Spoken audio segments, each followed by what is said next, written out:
Sabe qual a coisa mais interessante que existe no universo? Não sabe? Pessoas. Existe alguma coisa mais interessante para a gente do que pessoas?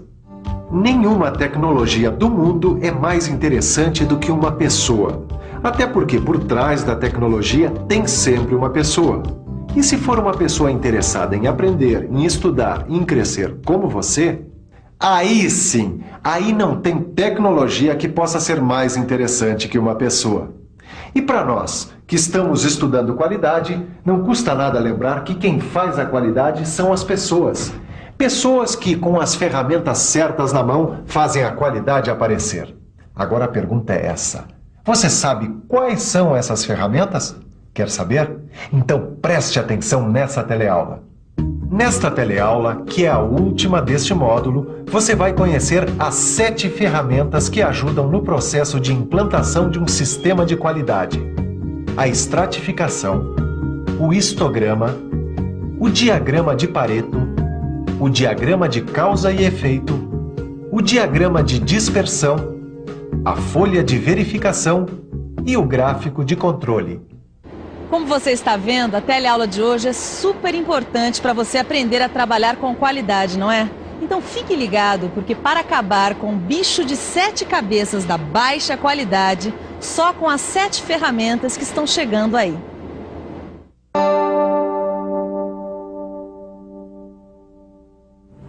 Zé, Oi. vem cá. Muito bem, meus amigos. Aqui dentro nós temos o segredo do nosso sucesso daqui pra frente. O que é que você tem aí dentro? O bilhete premiado da Sena pra gente comprar aquele equipamento novo? Não. Ele vai dizer que aqui dentro está cheio de diamantes e pedras preciosas. Nada disso, vocês não vão acertar nunca. Olha, aqui dentro nós temos nada mais, nada menos do que as 7 ferramentas da qualidade. 7 ferramentas? Eu posso dar meu palpite? Claro. Você tem aí dentro uma broca pra furar sua cabeça dura.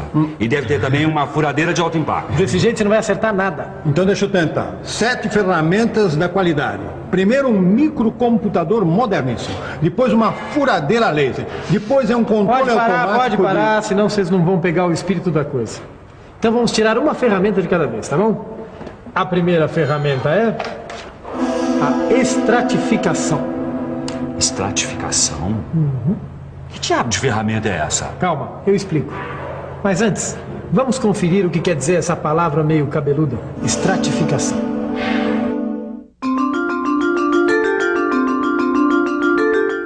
Estratificação, ato de estratificar, quer dizer separar coisas ou pessoas em conjuntos ou em determinados grupos. Bom, esse é o sentido geral da palavra estratificação. Agora vamos ver como fica a estratificação numa empresa a serviço da qualidade. A estratificação, como ferramenta de qualidade, é um método para separar em grupos, quer dizer, para estratificar. Para separar um conjunto de dados de modo que a gente perceba nesse conjunto um mesmo padrão. A gente faz uma estratificação, por exemplo, quando a gente examina a produção de acordo com os turnos de trabalho, para saber qual é o mais produtivo. Quando a gente divide os trabalhadores entre mais novos e mais experientes, para ver qual grupo comete menos erros, a gente também está estratificando. Assim como quando a gente divide a produção por dias da semana, por exemplo, para ver qual é o mais produtivo. Eu acho que eu entendi. A gente coleta esses dados aí, quer dizer, os dados estratificados, pra ver se eles estão obedecendo algum tipo de padrão, é isso? Perfeito, João, acertou na mosca. Quer dizer que a gente vê o que se repete naquela parte que a gente estratificou e quais são as diferenças dela com as outras. Exatamente, Zé. Olha, eu tô vendo que vocês entendem tudo de estratificação, hein? Não é bem isso não, Derbal. Eu acho melhor você dar uma explicação bem clara de como funciona a estratificação. Olha aqui um exemplo de estratificação. Uma pesquisa eleitoral completa. Repare que a pesquisa divide os eleitores por região onde moram, por idade, sexo, nível social, nível escolar e por aí vai. É um bom exemplo do que a gente chama de estratificação. Lista de verificação. Pelo menos essa não vai precisar de dicionário. Mas vai precisar de uma boa explicação, hein, Adebar? Ah, isso vai. Preste bem atenção na lista de verificação. A lista de verificação é a nossa segunda ferramenta para a qualidade. Veja, nela você pode levantar todos os dados sobre a qualidade de um produto. ou mesmo o número de ocorrências sobre um evento qualquer. Na verdade, a gente faz lista de verificação a toda hora, né? Até para fazer feira, a gente precisa de uma lista dessas. Basicamente é verdade. Só que como ferramenta de qualidade, a lista de verificação ajuda a gente a resolver problemas. Eu acho que o fator tempo entra nessa lista, não entra, Derbal? Fator tempo? Tá virando cientista, Zé? Chique. Chique ou não, ele tem razão. O período de coleta de dados, assim como o tempo que a gente leva para coletar, eles entram nessa ferramenta de trabalho da qualidade. Tá, então vamos ver qual é a próxima ferramenta, Derbal. Então vamos à próxima, que é histograma. Histograma? Ih, Zé, vai precisar de dicionário de novo.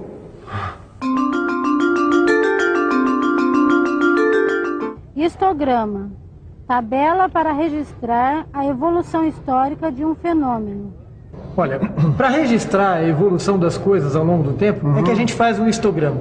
O histograma, na realidade, é um daqueles gráficos estatísticos que tem umas colunas. Para a gente ver a variação de produção durante a semana, por exemplo. Isso, olha, eu tenho um aqui, ó. A gente tem um eixo vertical onde vai entrar um número, a frequência de ocorrências. E um eixo horizontal onde vão entrar as diferentes classes. Aí também era bom dar um exemplo. Exemplo.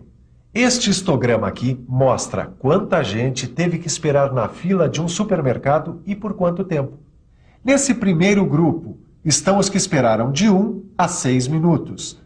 No segundo grupo estão os que esperaram de 6 a 12 minutos. No terceiro grupo, os que esperaram de 12 a 18 minutos. E assim por diante, até o último grupo, onde o pessoal teve que esperar de 30 a 36 minutos. Portanto, este histograma mostra que a espera máxima foi de 36 minutos, mas mostra também que muitas pessoas esperaram de 1 a 6 minutos, enquanto poucas pessoas esperaram de 30 a 36 minutos na fila. Muito bem, então vamos ao próximo da fila, que é... Diagrama de Pareto. Isso para mim é grego. Não, isso é italiano. Na verdade, Pareto foi o inventor do gráfico de coluna. A altura de cada coluna reflete a frequência do problema. Olha, vocês vão entender como funciona o diagrama de Pareto. Vamos supor que a gente tivesse uma fábrica de sapatos. Certo. Tá? Embaixo da risca horizontal, a gente vai colocar a possível perda de material. Me ajuda, Zé. Então, olha, tem perda de couro, Muito bem. de sola, cola e de enfeite. Muito bem. E ao lado da risca vertical, a gente vai colocar os possíveis percentuais de perda. Por exemplo, aqui nesse gráfico, 60% de perda de couro, tá? 20% de perda de sola, 10% de perda de cola e mais ou menos uns 5% de perda de enfeite. Pô, vai ter desperdício assim lá na caixa prego, meu. Isso é só um exemplo, João. Olha, daí a gente tira a seguinte conclusão, de acordo com Pareto. É preciso eliminar os elementos com maior frequência. E no nosso caso, o elemento que tem maior frequência é a perda de couro. Ou seja, isso precisa ser eliminado. Tá. Claro, vai fazer uma economia de uns 60%. É mole? Não é mole, mas também não é tudo, hein, João? Muito bem, agora vamos tirar mais uma ferramenta muito importante. Vamos ver. Diagrama de causa e efeito. Olha, ele serve para descobrir problemas que causam má qualidade num produto ou num serviço. Mas aí também era bom dar um exemplo, hein, Derbal? Então vamos a um exemplo de diagrama de causa e efeito. O diagrama de causa e efeito também é chamado de espinha de peixe. Ele parece uma grande seta que aponta para o problema. Veja, aqui aparecem as possíveis causas de problemas num restaurante. Desde a máquina, que pode ser um refrigerador com defeito, até a matéria-prima, que pode ser de má qualidade, passando pela mão de obra, que pode estar em falta, até o método, que pode incluir armazenamento inadequado ou poucas opções no cardápio. De qualquer jeito, os problemas que causam o efeito indesejado estão todos aí no diagrama, prontos para a gente analisar. Mas se o nosso amigo tirar mais uma ferramenta de qualidade daquela caixa de ferramentas, vai encontrar mais um diagrama. Quer ver? Diagrama de dispersão. É isso aí. Diagrama de dispersão tem sempre duas características, uma em relação à outra. Ou é peso e altura, ou é quantidade e preço, ou é velocidade e temperatura. E sempre essas duplinhas? Sempre essas duplinhas. A ideia é estabelecer uma relação de causa e efeito entre uma coisa e outra. E eu proponho aí um exemplo rápido para o diagrama de dispersão. Por exemplo, Para saber a relação entre a quantidade de sal no queijo e o tempo de banho em água com sal, deve-se fazer duas medições. Uma para o tempo que o queijo fica no banho, outra para a quantidade de sal no queijo. E o resultado foi o seguinte: a partir de um certo ponto, lá pelos 16 minutos de banho, a quantidade de sal no queijo realmente sobe bastante. Reparou-se também que não adianta deixar o queijo muito tempo além dos 18 ou 20 minutos, porque a quantidade de sal vai ficar praticamente a mesma. Mesmo assim, ainda está faltando uma ferramenta das 7 ferramentas de qualidade. Sabe qual é? Vamos à nossa última ferramenta, que é gráfico de controle. Ele serve para a gente pesquisar tendências e padrões que acontecem ao longo do tempo. Tendências e padrões. Por isso, ele é muito bom para a gente monitorar um processo industrial. Claro, porque assim a gente pode reduzir as variações no processo. Isso! Tá bom. Que tal a gente dar um exemplo para dominar aí esse gráfico de controle? O gráfico de controle vai muito bem, por exemplo, para ajudar a resolver o problema de uma empacotadora, porque a quantidade do produto nos pacotes pode não estar correta. Foi resolvido o problema pesando-se tudo direitinho pacote por pacote e obteve-se o seguinte gráfico. O gráfico indicava que a maior parte da produção tinha até mais que os 500 gramas especificados, mas indicava também que alguns pacotes saíram de fato com um índice menor que o de 500 gramas.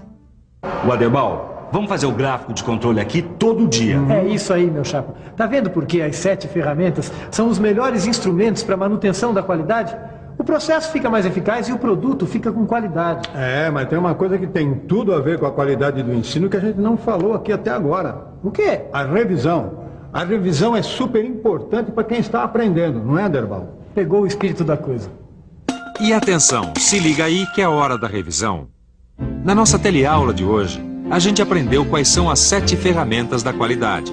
Você conheceu uma por uma: a estratificação, a folha de verificação, o histograma, o diagrama de Pareto, o diagrama de causa e efeito, o diagrama de dispersão e o gráfico de controle.